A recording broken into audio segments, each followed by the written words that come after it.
भोपाल नगर निगम का बजट महापौर मालती राय ने पेश किया है, जो पिछले वित्तीय वर्ष के मुकाबले 300 करोड़ रुपए ज्यादा यानी 3,611 करोड़ रुपए से ज्यादा का रहा।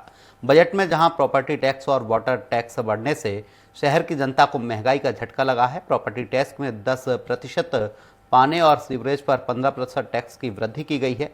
नगर निगम परिषद में पेश किए गए निगम के बजट के दौरान सदन में जमकर हंगामा हुआ।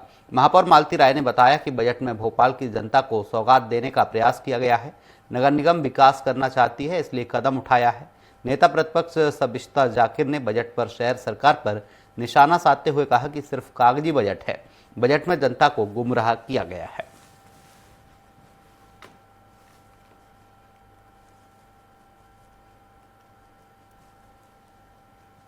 पिछली बार भी उनको 25 लाख रुपए की राशि दी थी, संपत्ति कर का 50% दिया था, तो उनको सड़क और नाली पर काम करना चाहिए। और आज की तारीख में भी 50 लाख रुपए की राशि वार्ड नियोजन निधि के माध्यम से दी है, संपत्ति कर दिया है। एक एक विधानसभा में करोड़ों की राशि भोपाल नगर निगम के माध्यम से सड़क और नाली यदि पार्षद बनाएंगे तो पूरे भोपाल की सड़कें और नाली दोनों की व्यवस्था सुधर। नियम विरुद्ध तरीके से आप प्रॉपर्टी टैक्स कैसे वसूल कर सकते हैं, जबकि पुराना भी आपने प्रॉपर्टी टैक्स का जो पैसा लोगों से वसूल किया था उसी के अकॉर्डिंग आपने कोई ना तो गड्ढों की भराई करी, ना सीवेज सिस्टम ठीक किया, ना वाटर सिस्टम ठीक किया। तो भोपाल शहर की जनता पूरे साल भर से परेशान है और अब उसका हिसाब किताब देने की बात आई तो ये हिसाब किताब नहीं दे रहे। हाँ बिल्कुल, क्योंकि ये ना नियम विरुद्ध तरीके से यदि ये प्रॉपर्टी टैक्स और वाटर टैक्स वापस नहीं लेते तो हम लोग सीधे कोर्ट की शरण में जाएंगे।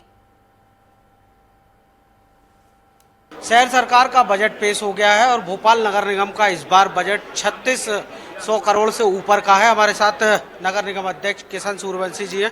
सर, पहले तो बधाई हो, बजट पेश हुआ है और शहर के विकास को लेकर कई काम होने वाले हैं, लेकिन आपत्तियां भी हैं।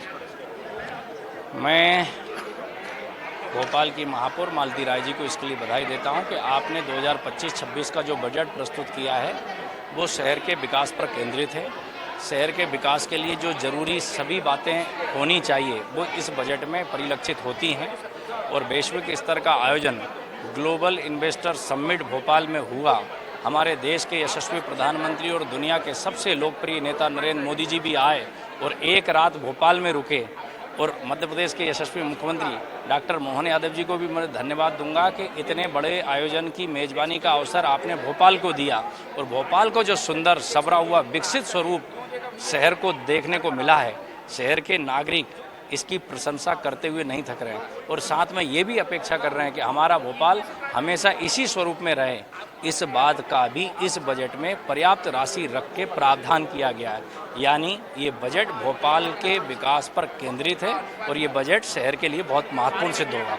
बिल्कुल, लेकिन विपक्ष का आरोप है कि जो संपत्ति कर है, सीवरेज टैक्स है या वाटर टैक्स है, उसमें काफ़ी इजाफा कर दिया गया है। सभी नगरीय निगम, नगरीय निकाय आत्मनिर्भर बने और शासन प्रशासन की समय समय पर जो गाइडलाइन जारी होती है उससे सभी नगर निगमें बंधी हुई होती है, उससे अलग नहीं होती है। उनका पालन करना निगम की ड्यूटी है, उसका पालन करते हुए ये निर्णय लिया गया होगा। सर, एक महत्वपूर्ण सवाल, कांग्रेस कह रही है कि बजट पेश तो हो गया लेकिन वित्तीय वर्ष पिछला छूट गया, अब 3 तारीख है, ऐसे में बजट कैसे जो है वो माना जाए? कांग्रेस के मित्रों को मुझे लगता है कि और अधिक अध्ययन करने और उनको अध्ययन करने की आवश्यकता है।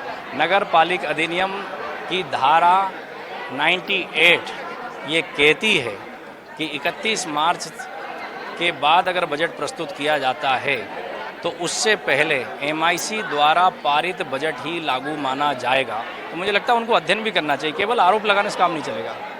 तो निश्चित तौर पर कई सवाल जवाब है। शहर के सौंदर्यीकरण सहित विकास का ये बजट है, ये कहना है नगर निगम अध्यक्ष किशन सूर्यवंशी का। और विपक्ष के आरोप पर यही उन्होंने कहा कि उन्हें नगर निगम एक्ट पढ़ने की जरूरत है। कैमरा पर्सन रोहित स्पेंसर के साथ कुमार संदीप, स्वराज एक्सप्रेस, भोपाल।